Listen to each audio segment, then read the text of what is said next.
Good morning. We are in a sweeping transformation of medicine that will rival the introduction of anesthesia or the discovery of the germ basis of infectious disease.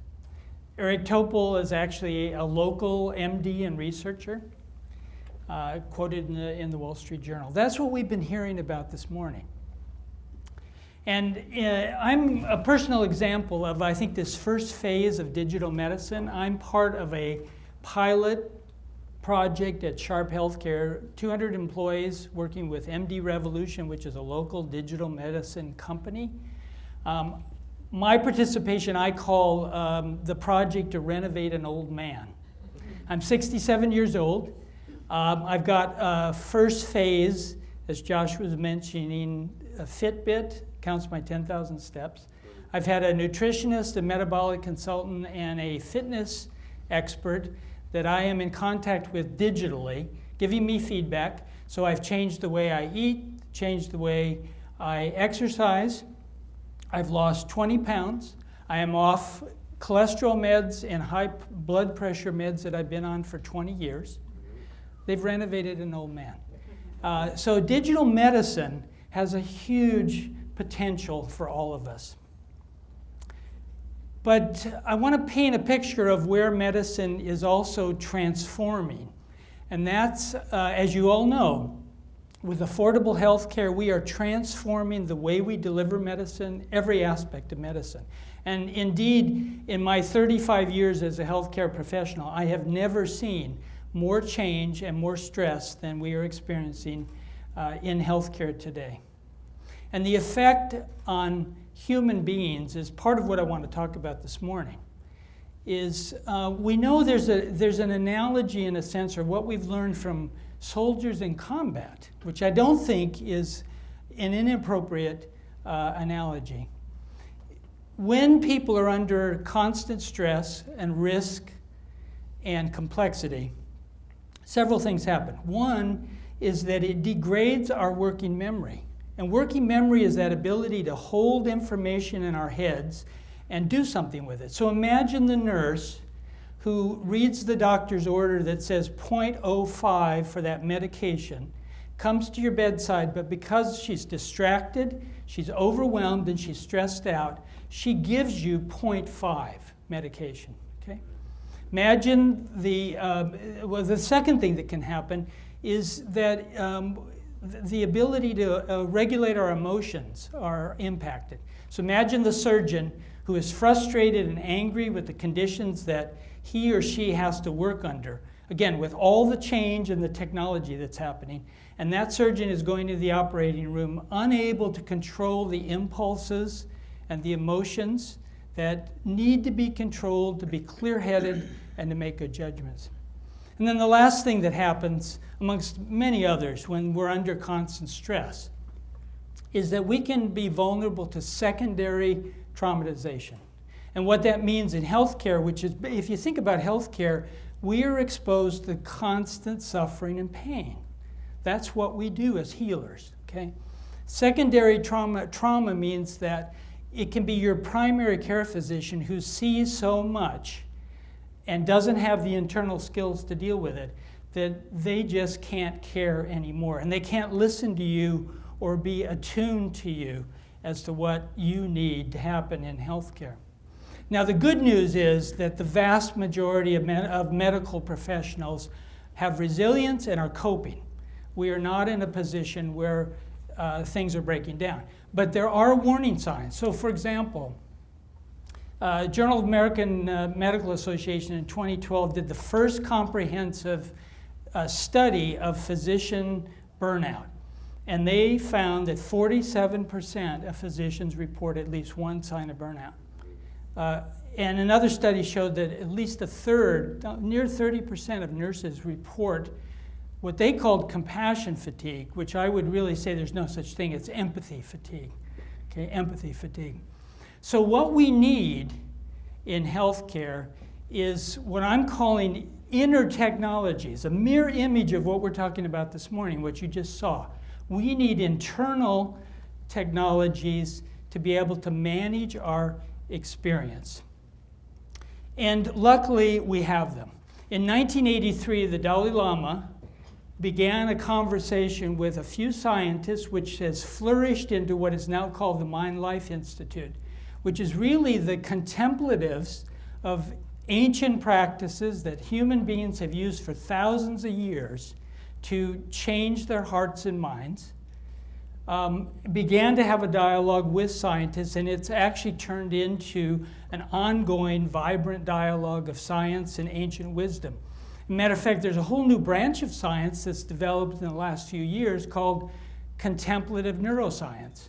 They're young neuroscientists who are practicing these ancient traditions, these ancient practices, principally coming out of Buddhism, but also Christianity and Judaism. And they're at the same time they're practicing, they are studying the neuroscience, particularly around how we can explain how human beings transform their own experience. Okay? So these inner technologies are also showing up in research centers. I was trained in this last year at UCLA at the Mindful Awareness Research Center, which is in the, and this is really, really important and significant of where this is all going. Our program was brought into the Cousins Center for Psychoneuroimmunology, which is where they're really studying the impact of on the immune system and certainly on gene expression for some of the techniques that I'm going to talk to you about today, some of the inner technologies, okay? So what's happening in the culture, you begin to see this popping up everywhere. So if you're a football fan, you know that the Seattle Seahawks won the Super Bowl. And the next day, Russell Okung made this statement, which I really was struck by. He said, meditation, mindfulness meditation, is as important as lifting weights and being out there on the field to practice. You see this popping up. Google, for example, has had a program called Search Inside Yourself since 2007. Intel announced this year that they're going to train 100,000 employees worldwide in mindfulness meditation. In our own backyard, the United States Marines here at Camp Pendleton are training in a program called MindFit, originally set up for deployment and post-deployment, but they're continuing the program to build resistance for soldiers. And then in my own company, amongst many other healthcare companies, we're not the only ones doing this. Through my program, the Employee Assistance Program, we are training doctors and nurses in mindfulness training. So what is mindfulness? The definition we use at UCLA is paying attention to our present moment experience, with curiosity and openness and a willingness to let be what is, okay? So if you think about where your mind is a lot of the time and where a lot of our suffering comes from, our minds are either where? In the past, right? Worrying about or regretting what happened, or in the future. But what we know is that when we can be present, when we bring our mind to the present moment, our attention to the present moment, that is both where we're happiest as well as where we are more clear-headed. And you can see the implications for healthcare professionals who have to be in the clinic taking care of you and me and being clear-headed. So you don't have to believe any of this. You can actually try some of what I'm going to show you in a few minutes. But if you check your own experience, when we're in the present moment, we tend to be happier.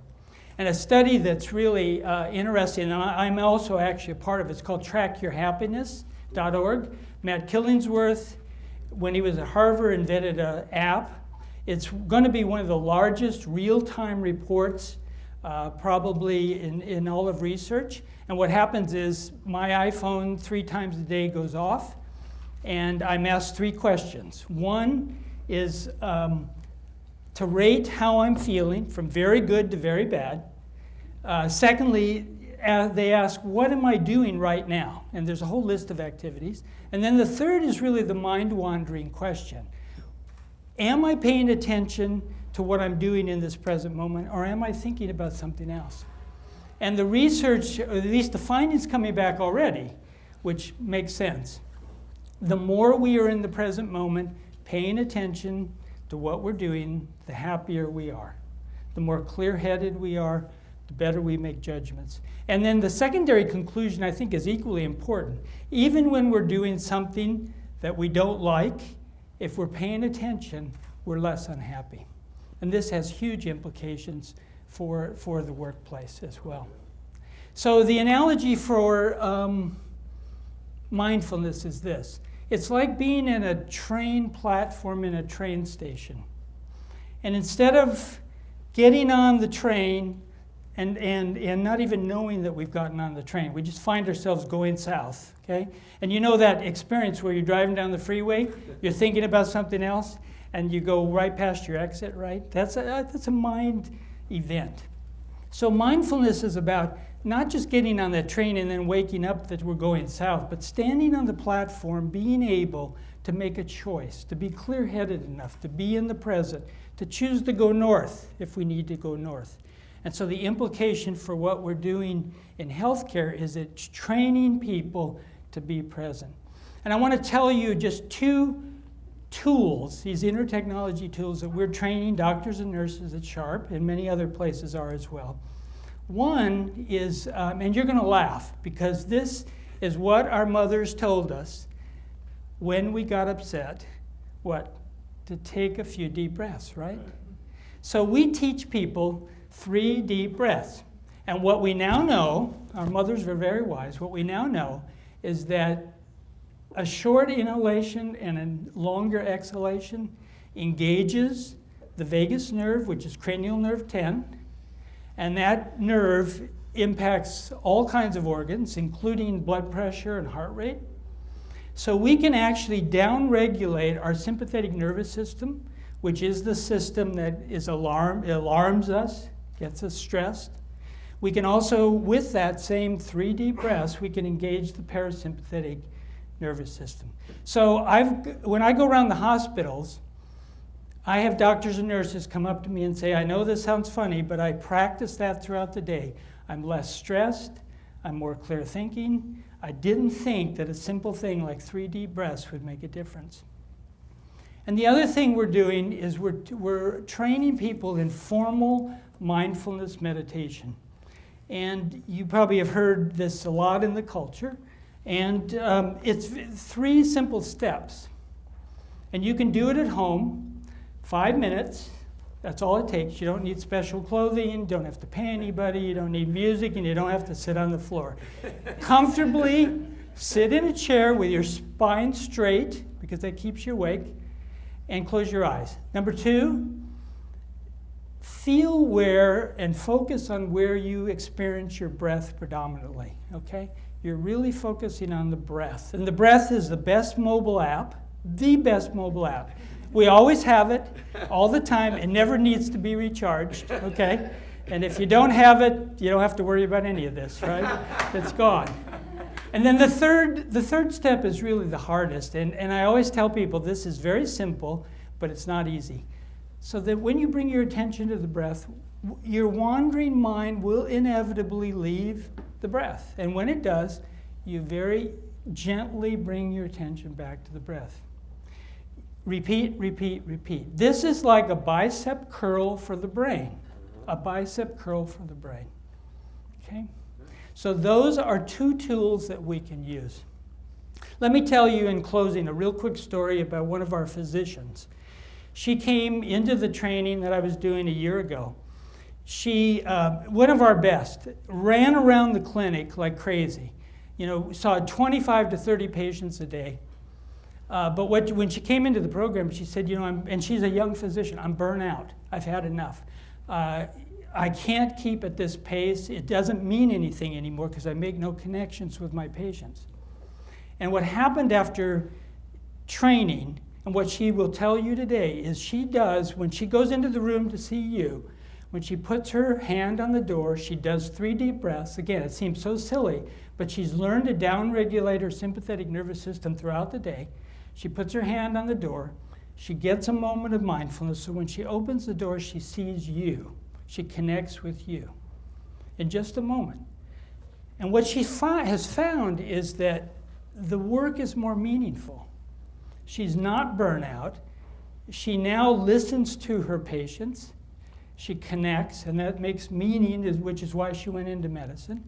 And then also important, particularly around this whole issue of affordable health care and all the changes going on, her patient satisfaction scores have gone up, okay? So Thich Nhat Hanh, the great Zen master, said, "The present moment is full of joy and happiness. If you are attentive, you will see it." Thank you.